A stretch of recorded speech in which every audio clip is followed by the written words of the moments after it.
Selamat pagi, kami tim Aurora dari Institut Teknologi Bandung. Pada presentasi kali ini, kami akan menyampaikan hasil analisis kami mengenai penentuan persentase WFO optimum untuk kebijakan agresif dan moderat menggunakan regresi polinomial dan regresi linear.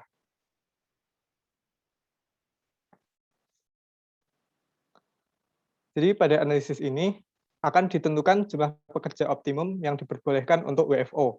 Nah, oleh karena itu, perlu ditentukan definisi dari optimum itu sendiri, di mana optimum itu harus memperhatikan kondisi kesehatan dan ekonomi. Sebelum itu, berikut orang-orang yang berada di balik Aurora. Yang pertama ada Rio Alexander Audino, kemudian ada Rizky Ramadana, dan yang terakhir ada saya sendiri di Masjid Keparikesip. Analisis kami dapat dibagi menjadi 4 bagian besar. Yang pertama adalah mendefinisikan indeks gabungan kesehatan dan ekonomi. Indeks gabungan ini diperlukan sebagai parameter yang dapat menggambarkan kondisi kesehatan dan ekonomi secara bersamaan dan dapat digunakan setiap harinya. Kemudian kami memodelkan hubungan antara data mobilitas dengan indeks gabungan tersebut. Setelah itu, kami mencari nilai mobilitas yang menghasilkan indeks gabungan minimum. Dan yang terakhir, kami memetakan nilai mobilitas tersebut menjadi persentase WFO. Nah, selanjutnya kita akan masuk ke dalam pengolahan data. Di sini sudah tertera beberapa jenis data yang kami gunakan beserta sumber-sumbernya.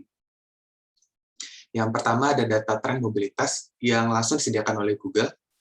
Yang kedua ada juga data persentase WFO yang kami kumpulkan dari beberapa mainstream media. Yang ketiga ada data perkembangan COVID-19 di Indonesia yang kami dapatkan dari callcovid19.id. Dan terakhir ada data IHSG yang kami dapatkan dari Yahoo Finance. Nah, tentu data-data yang baru kami dapatkan ini masih bersifat kotor dan perlu dilakukannya data preprocessing agar pemodelan yang kami lakukan lebih optimal. Nah, di sini sudah ada ditampilkan beberapa jenis data preprocessing-nya. Salah satunya adalah data filtering. Data filtering adalah proses memfilter data untuk membatasi pada suatu ruang lingkup tertentu, yang pada pemodelan kali ini kita membatasinya pada ruang lingkup Jakarta. Nah, selanjutnya ada juga yang namanya rolling sum. Rolling sum adalah proses mengkonversi data harian menjadi data mingguan. Salah satu caranya adalah menggunakan penjumlahan ke belakang dengan periode tertentu, yang pada kasus ini kita menjumlahkannya selama 7 hari ke belakang. Hal ini kita lakukan karena menurut artikel yang dikeluarkan langsung oleh Google, akan adanya anomali-anomali data pada hari weekend dan juga hari libur. Sehingga dengan dilakukan data preprocessing, kami harapkan dapat menormalisasi anomali-anomali yang ada. Nah, selanjutnya juga ada data shifting atau pergeseran data. Pergeseran data ini kami lakukan karena adanya kecurigaan kita terhadap lag atau jeda waktu antara peraturan pembatasan mobilitas dengan efek yang ditimbulkan pada data-data lainnya seperti data ekonomi dan juga data kesehatan. Dan terakhir, ada yang namanya data scaling, yaitu mengubah rentangan nilai data menjadi 0 sampai 1. Oke, selanjutnya kita akan masuk ke dalam pembahasan indeks kesehatan dan juga indeks ekonomi. Nah, sebelum itu, kenapa sih kita memerlukan yang namanya indeks kesehatan? Indeks kesehatan itu muncul karena kita memerlukan suatu nilai yang dapat mengukur kondisi pandemi COVID-19 yang ada di Indonesia sekarang. Nah, dari data COVID yang kami dapatkan, itu ada banyak sekali parameter seperti positif harian, positif total, meninggal harian, meninggal total, dan lain-lain. Nah, dari sekian parameter yang ada, kami membuat suatu parameter baru yang disebut laju penularan efektif, atau RT. Ini kami gunakan untuk mengukur indeks kesehatan. Mengapa begitu? Karena laju penularan efektif itu lebih menggambarkan kondisi pandemi yang ada dalam konteks penularannya. Dan juga laju penularan ini juga telah didukung oleh data yang telah kami dapat.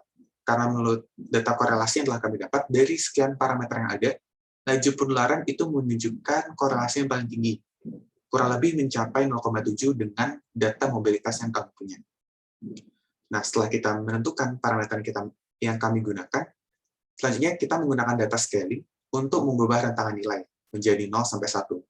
Pada kasus indeks kesehatan, semakin kecil nilainya atau semakin mendekati 0, berarti nilainya akan semakin baik. Oke, untuk konteks indeks ekonomi, kita memerlukan suatu data yang menggambarkan perkembangan ekonomi di Indonesia dalam basis harian.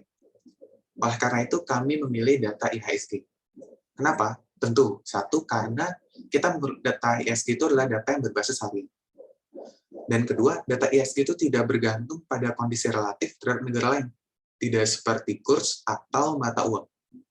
Dan terakhir, karena data IHSG itu cukup mewakilkan perekonomian Provinsi Jakarta. Karena seperti yang kita ketahui, banyak sekali korporasi besar atau perusahaan-perusahaan besar yang basisnya ada di Jakarta.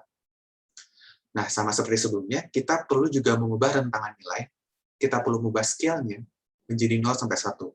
Yang pada kasus kali ini, kita menggambarkan 0 atau nilai 0 itu menggambarkan nilai yang paling minimum, dan 1 itu menambahkan nilai yang paling tidak optimum.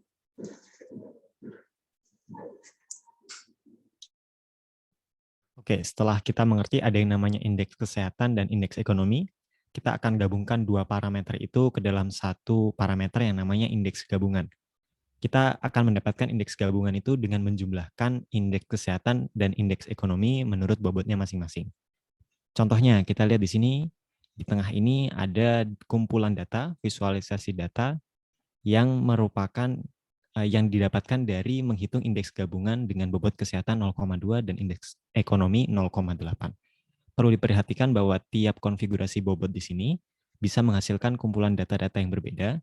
Tentunya, tiap-tiap data itu juga memiliki karakteristik titik minimum yang mungkin saja berbeda di tiap bobotnya. Dari kumpulan data-data tersebut, kita harus memodelkan pola yang digambarkan kumpulan data-data tadi oleh sebuah fungsi polinomial. Kita ambil beberapa sampel di sini, yaitu dengan bobot kesehatan lebih besar, yaitu 0,7, kita akan dapatkan polinomial berderajat 16 yang mampu menggambarkan kumpulan data-data tersebut. Dari situ kita bisa dapatkan titik minimum indeks gabungan terjadi di data mobilitas negatif 275.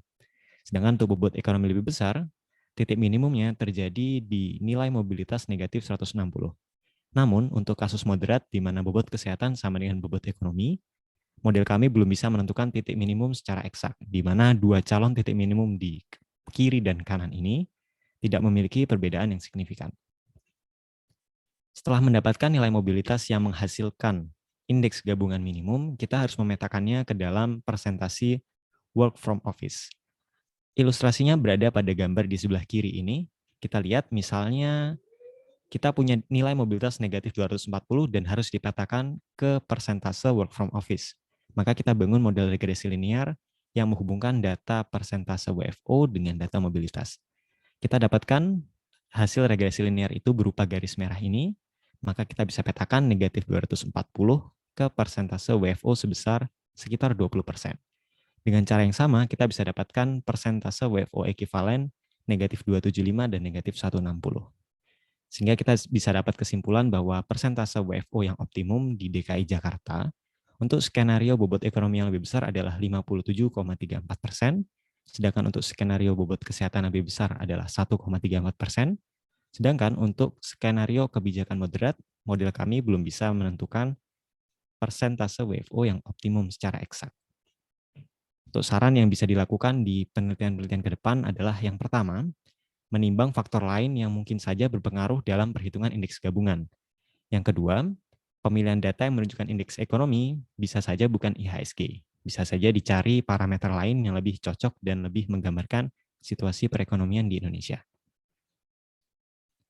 Itu saja dari kelompok Aurora, terima kasih.